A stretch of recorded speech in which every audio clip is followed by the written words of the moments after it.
5, 4, 3, 2, 1, 0.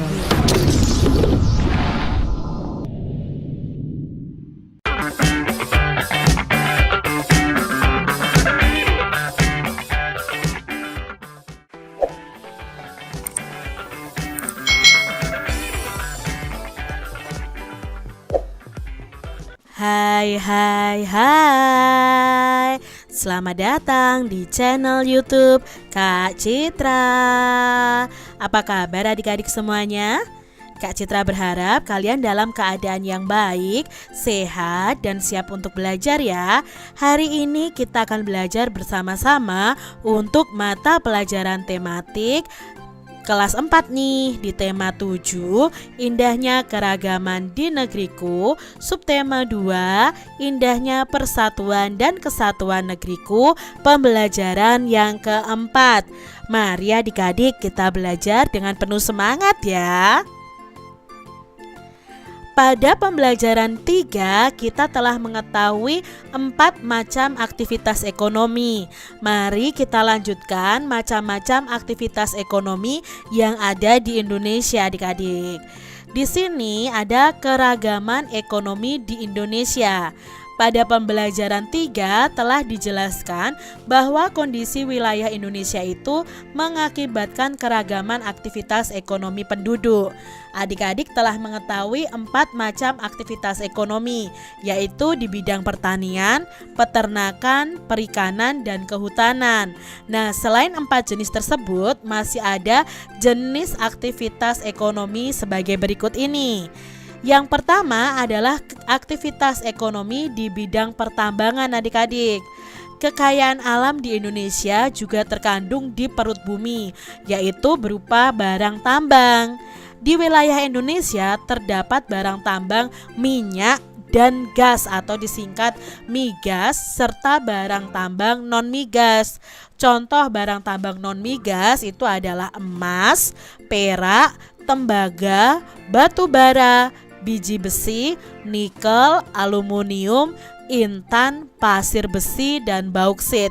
Ini adalah contoh-contoh barang tambang non-migas adik-adik. Potensi barang tambang ini hendaknya dikelola dengan optimal bagi kemakmuran rakyat. Barang tambang itu bersifat tidak dapat diperbaharui, sehingga perlu dieksplorasi dengan bijak adik-adik. Nah, ketersediaan barang tambang harus dijaga bagi kebutuhan masa kini dan masa yang akan mendatang. Selain itu, perlu dicari sumber daya alam alternatif agar sumber daya alam ini tidak lekas habis, terutama untuk minyak, gas, dan batu bara adik-adik. Itu kan untuk membentuknya itu butuh waktu yang lama. Minyak itu berasal dari jasad-jasad hewan ya yang sudah tertimbun berjuta-juta tahun. Nah, di situ otomatis kalau tidak bisa diperbaharui, untuk mendapatkannya lagi butuh waktu yang lama. Kalau kita habiskan saat ini, kemungkinan masa mendatang kita akan kekurangan minyak bumi adik-adik. Jadi penggunaan barang tambang ya, baik migas ataupun non migas, harus kita perhatikan. Selanjutnya adik-adik, ada aktivitas ekonomi di bidang industri. Nah, amatilah aktivitas industri di lingkungan sekitar tempat tinggalmu. Apa yang dapat kamu simpulkan dari aktivitas tersebut? Industri merupakan usaha mengubah bahan mentah menjadi barang setengah jadi atau barang jadi adik-adik. Bahan mentah itu bersumber dari sumber daya alam. Adanya aktivitas industri ini dapat meningkatkan nilai dan kualitas suatu barang. Aktivitas industri ini dapat dilakukan oleh perorangan, kelompok, maupun badan usaha. Contoh industri di Indonesia antara lain adalah industri otomotif, konveksi, ini adalah industri konveksi adik-adik, elektronik, industri sepatu dan sandal, lalu ban, pengalengan ikan, minuman dan makanan, serta pupuk. Ini industri yang ada di Indonesia. Yang ketiga, ada aktivitas ekonomi di bidang perdagangan. Potensi alam tiap-tiap daerah di Indonesia itu berbeda-beda. Ada yang kaya akan potensi alamnya, ada pula yang miskin akan potensi alamnya. Nah, fenomena ini dipengaruhi oleh kondisi geografis tiap-tiap daerah. Akibatnya, tidak setiap daerah itu mampu menghasilkan barang yang dibutuhkan masyarakat setempat.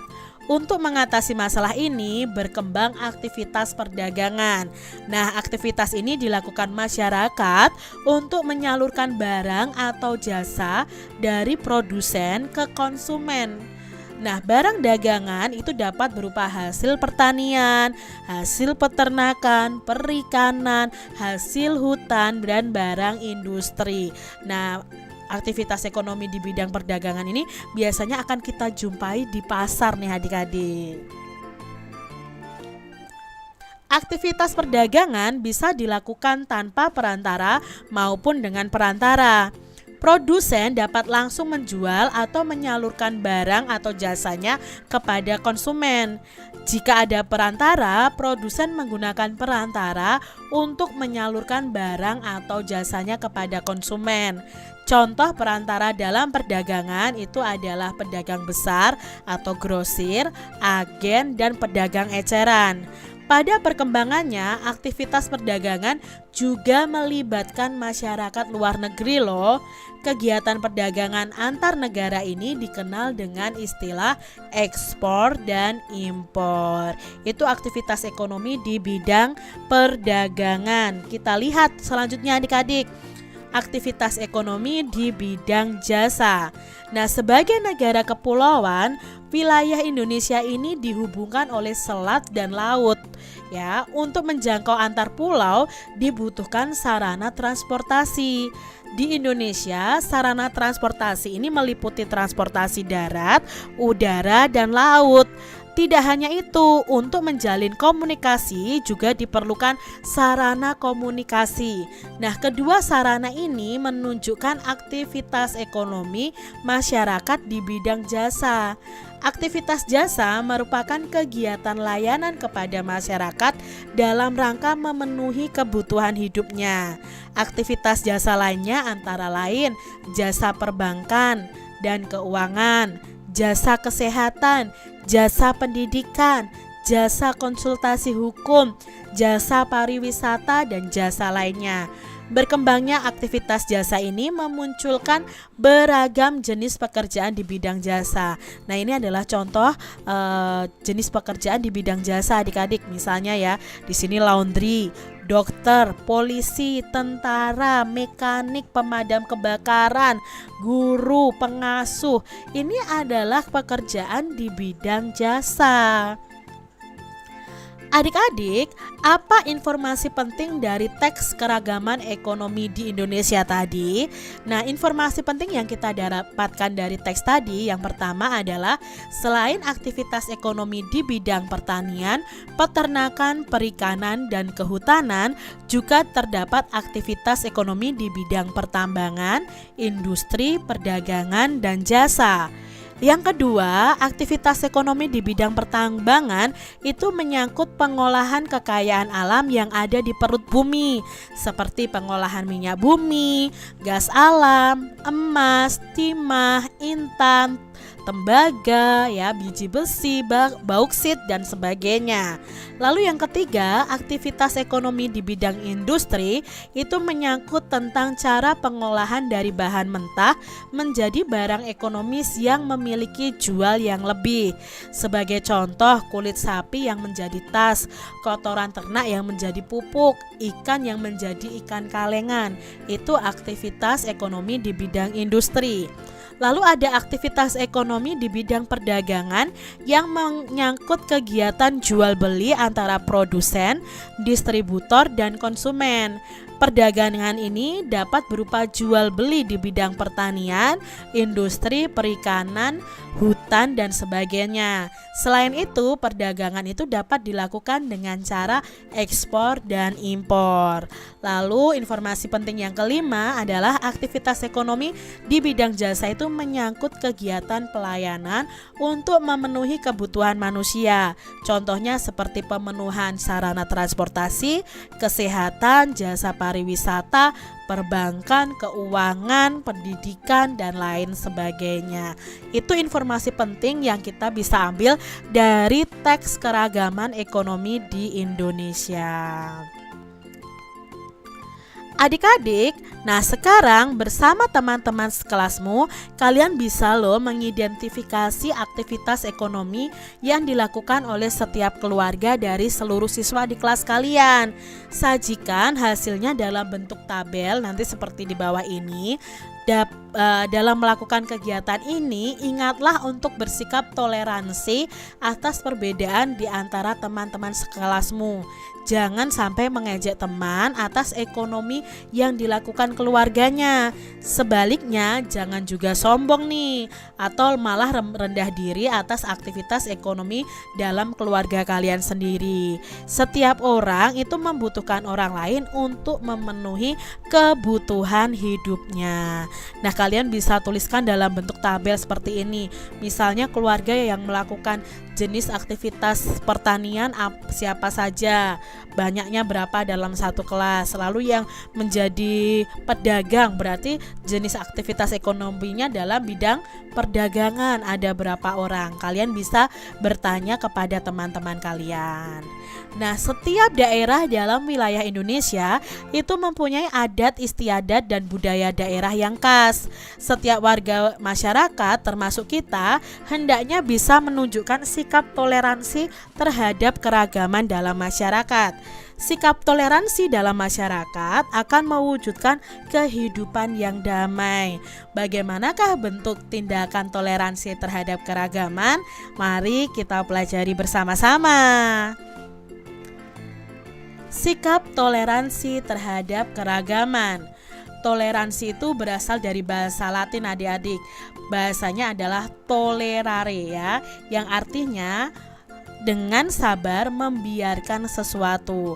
Nah, toleransi itu dapat diartikan sebagai perilaku terbuka yang menghargai segala perbedaan yang ada dengan sesama manusia.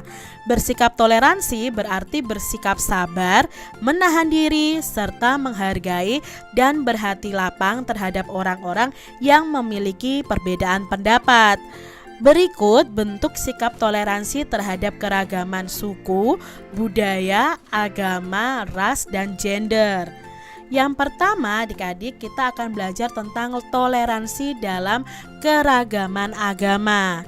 Kebebasan beragama itu dijamin dalam UUD Negara Republik Indonesia tahun 1945, khususnya di pasal 29 ayat 2. Bunyinya, negara menjamin kemerdekaan tiap-tiap penduduk untuk memeluk agamanya masing-masing dan untuk beribadat menurut agamanya dan kepercayaannya itu. Dengan adanya jaminan kemerdekaan beragama tersebut, segenap warga negara Indonesia hendaknya mengembangkan sikap toleransi antar umat beragama. Jadi tidak boleh menjelek-jelekan agama satu dengan agama yang lain. Tidak boleh adik-adik, itu nanti terjadi malah perpecahan dan tidak ada persatuan dan kesatuan. Sikap toleransi antar umat beragama itu dapat diwujudkan dalam bentuk tindakan sebagai berikut. Yang pertama, tidak menghina agama yang diyakini orang lain ya. Tidak boleh menghina ya. Kepercayaan itu adalah hak dari masing-masing orang. Yang kedua, tidak memaksakan agama kepada orang lain. Lalu yang ketiga, menghormati agama yang diyakini orang lain. Beribadah dengan baik sesuai agama yang dianut. Hormat, menghormati, dan saling bekerja sama antar umat beragama. Memberi kesempatan kepada pemeluk agama lain untuk beribadah. Lalu berikutnya, menjaga kerukunan antar umat beragama. intern umat beragama, dan antara umat beragama dengan pemerintah. Ini tadi adalah contoh-contoh sikap toleransi antar umat beragama. Jadi adik-adik, kalau kalian memiliki teman yang berbeda agama dengan kalian, kalian tidak boleh menghina, tidak boleh memaksakan agama kalian kepada orang lain, dan harus saling menghormati. Berikutnya adalah toleransi dalam keragaman suku dan ras. Masyarakat Indonesia itu terdiri atas beragam suku dan ras. Tiap-tiap suku bangsa itu pasti mempunyai ciri khas yang membedakan dengan suku bangsa yang lain. Nah, ciri suku bangsa yang didasarkan atas fisik ya atau tubuh itu disebut dengan ras. Jadi, setiap suku bangsa mempunyai ras masing-masing. Oleh karena itu, tercipta keragaman ras adik-adik. Mungkin kita yang tinggal di Jawa dengan orang yang tinggal di Papua secara fisik akan berbeda adik-adik, karena memang terjadi perbedaan ras ya, ras antara orang Jawa dan ras dengan orang Papua. Nah, terhadap keragaman yang ada, kita harus saling menghormati dan mengembangkan sikap toleran. Mengapa demikian? Alasannya masyarakat Indonesia yang terdiri atas suku dan ras ini pada dasarnya merupakan satu bangsa, yaitu bangsa Indonesia. Jadi kita walaupun berbeda ras, tapi kita itu satu bangsa, yaitu bangsa Indonesia. Jadi dengan sikap toleransi antar suku dan ras, diharapkan akan terjalin persatuan dan kesatuan bangsa hingga dapat memperkukuh NKRI. Sikap toleran dalam keragaman suku dan ras dapat kita tunjukkan dalam bentuk sikap dan perilaku baik kepada siapapun tanpa membedakan suku dan ras manapun adik-adik. Selain itu, kita senantiasa menghargai dan menghormati harkat dan martabat setiap manusia dengan mengembangkan semangat persaudaraan dan menjunjung nilai-nilai kemanusiaan. Nah, dalam pergaulan sehari-hari, kita harus bisa menerima suku-suku dan ras dari bangsa lain. Nah, kalian lihat di sini ya, walaupun mereka berbeda suku, berbeda ras, tapi mereka tetap bermain bersama adik-adik. Itu adalah wujud dari sikap toleransi. Ya, itu tadi ya. Berikutnya adalah toleransi dalam keragaman sosial budaya. Indonesia ini terdiri atas berbagai daerah adik-adik. Tiap daerah itu dihuni oleh masyarakat Indonesia yang memiliki kehidupan sosial dan budayanya sendiri-sendiri. Oleh karena itu, di Indonesia terdapat keragaman sosial budaya. Nah, keragaman sosial budaya merupakan kekayaan bangsa Indonesia yang tidak ternilai harganya dan diwariskan oleh nenek moyang kita dari zaman dahulu. Kita sebagai generasi penerus bangsa hendaknya senantiasa menghormati, melestarikan dan mengembangkan berbagai bentuk warisan sosial budaya Indonesia. Bagaimanakah caranya? Nah, caranya ini nih adik-adik. Tentu saja dengan bersikap toleran demi mempertahankan keanekaragaman sosial budaya dalam bentuk tindakan seperti berikut. Yang pertama, bangga terhadap kebudayaan dalam negeri. Jangan bangga terhadap kebudayaan dari luar negeri. Menyaring budaya asing yang masuk ke Indonesia, mengetahui dan selalu mencari informasi keanekaragaman budaya bangsa Indonesia, menghormati kelompok lain yang menjalankan kebiasaan sosial dan adat istiadatnya, menghargai hasil kebudayaan suku bangsa lain, mempelajari dan menguasai seni budaya bangsa sesuai minat dan kesenangannya, serta melestarikan dan mengembangkan berbagai jenis seni tradisional seperti seni tari, seni musik, dan seni pertunjukan. Ini ya sikap toleran untuk mempertahankan keanekaragaman sosial budaya di Indonesia. Yang keempat adalah toleransi dalam keragaman gender adik-adik, dan mengembangkan kesetaraan gender. Gender itu apa tuh? Gender itu jenis kelamin adik-adik ya. Tuhan telah menciptakan manusia itu dalam dua jenis, yaitu laki-laki dan perempuan. Setiap orang hendaknya memiliki kesadaran gender, yaitu kesadaran atas konsep yang meletakkan kedudukan, fungsi, dan peran antara laki-laki dan perempuan dalam masyarakat itu sejajar. Jadi tidak ada laki-laki itu lebih tinggi derajatnya, perempuan lebih rendah. Tidak ada adik-adik. Laki-laki dan perempuan dapat bekerja sama dalam melakukan pembangunan nasional dan menciptakan harmoni sosial. Sebagai contoh, laki-laki dan perempuan dapat mengambil peran yang berguna bagi sesama manusia lainnya. Anak laki-laki dan perempuan memiliki tanggung jawab yang sama untuk menjaga kebersihan dan kerapian tempat tinggal. Bukannya kerapian tempat tinggal itu tugasnya anak perempuan saja, tidak. Tetapi di sini anak laki-laki dan perempuan sama harus menjaga kebersihan dan kerapian tempat tinggal. Nah, siswa perempuan juga memiliki kesempatan yang sama untuk menjadi ketua kelas seperti halnya siswa laki-laki. Nah, adik-adik, keragaman gender itu dapat menjadi kekuatan bagi bangsa Indonesia. Apabila masyarakat Indonesia menyadari bahwa setiap manusia itu memiliki hak, kewajiban, dan tanggung jawab yang sama, adapun sikap yang dapat dikembangkan dalam menghormati keragaman gender adalah sebagai berikut ini adik-adik. Yang pertama, tidak membeda-bedakan laki-laki dan perempuan saat berteman ya. Memberikan hak yang sama antara laki-laki dan perempuan.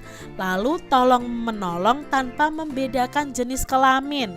Ya, itu adalah menghormati keragaman gender yang ada di sekitar kita. Jadi jangan sampai begini, aku hanya mau main sama anak perempuan saja, kan aku perempuan. Aku gak mau bermain sama anak-anak laki-laki. Itu tidak boleh adik-adik.